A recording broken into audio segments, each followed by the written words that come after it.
Welcome to showers of blessing. దేవుని కృపలో భద్రపరచబడి నూతన దినములో ప్రవేశించాం. ఈనాటి దేవుని వాగ్దానం, నీతో యుద్ధము చేయువారితో నేనే యుద్ధము చేసేదను. I will contend with those who contend with you. యెషయా గ్రంథం 49వ అధ్యాయం 25వ వచనం. Praise God.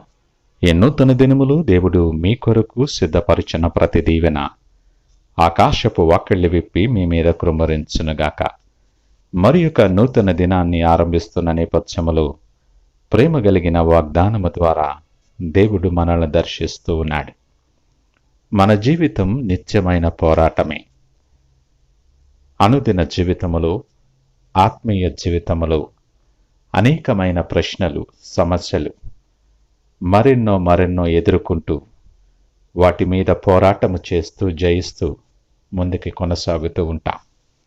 నీ ఆత్మీయ జీవితంలో కూడా సాతానుడు అనేక విధములైనటువంటి బాణములు నీ మీద ఎక్కుపెట్టి నిన్ను కలవరపరచటానికి, దేవుని మార్గములోండి తప్పించటానికి సకలమైన ప్రయత్నాలు చేస్తూ ఉంటాడు. ఒక్కోసారి ఈ శత్రువు దాడుల వలన, సాతానుడు కలుగు చేసే శోధనల వలన, అననుకూల పరిస్థితుల వలన మనశ్శాంతిని కోల్పోయి అలసిపోయి చాలాసార్లు బలహీన పడిపోతూ ఉంటాం. ఇక యుద్ధము నేను చేయలేనేమో, ఎందుకు నాకు ఈ శ్రమ అని ఆలోచన చేస్తాం. ఈ ఆలోచన మన మనస్సులోనికి వచ్చినదే తడవుగా నిరాశను కలుగు చేసే ఆ దాడిని సాతానుడు మన మీద ఉపయోగిస్తాడు. నీ బలహీనతలు నిన్ను బలపరచు దేవుడు. ఎప్పుడు నువ్వు బలవంతుడువో అప్పుడే బలవంతుడవని పౌలు మాటల ద్వారా నిన్ను బలపరిచేటటువంటి దేవుడు ఈ ఉదయకాలాన్ని మాట్లాడుతూ ఉన్నాడు.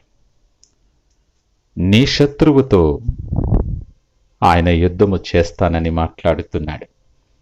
నీవు దేనితో యుద్ధము చేస్తున్నావో, ఎవరితో నువ్వు యుద్ధము చేస్తున్నావో, వ్యక్తులే కానీ, పరిస్థితులే కానీ, మరేదైనా కానీ, వాటితో నీ పక్షముగా యుద్ధము చేయటానికి సైన్యములకు అధిపతి అయిన దేవుడు నీ పక్షముగా ఉన్నాడు.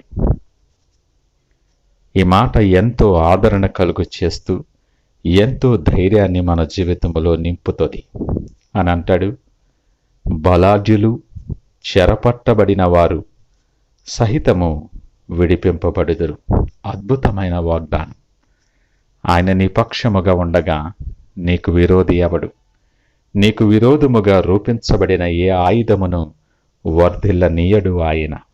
నీ పక్షమున ఆయన ఉండగా నీవు ఊరకే నిలుచుండి ఆయన కలుగు చేసే రక్షణను చూసే ధన్యత నీకు అనుగ్రహిస్తూ ఉన్నాడు.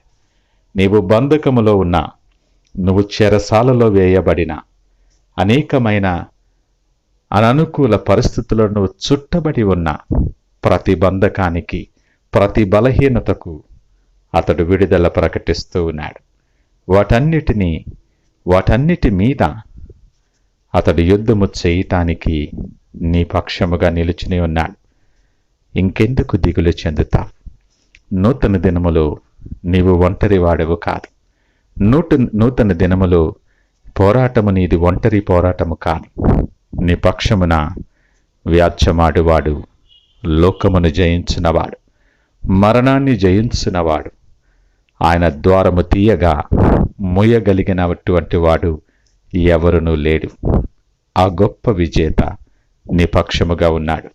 ఆ బలాఢ్యుడైన దేవుడు నీ పక్షముగా, నీ తరపున నిలిచి యుద్ధము చేయబోతూ ఉన్నాడు నీ శత్రువుతో.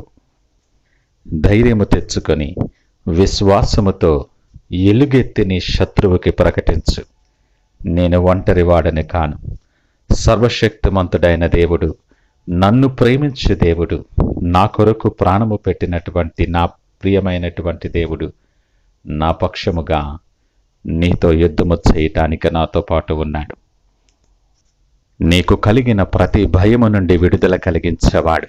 భయపడకు, ధైర్యము తెచ్చుకో. నీ మెడకట్లను తెంపుకో, నీ బలాన్ని ధరించుకో. నీ బలము నీ ప్రక్కనే ఉంది. నిన్ను బలపరచువాడు నీతో ఉన్నాడు.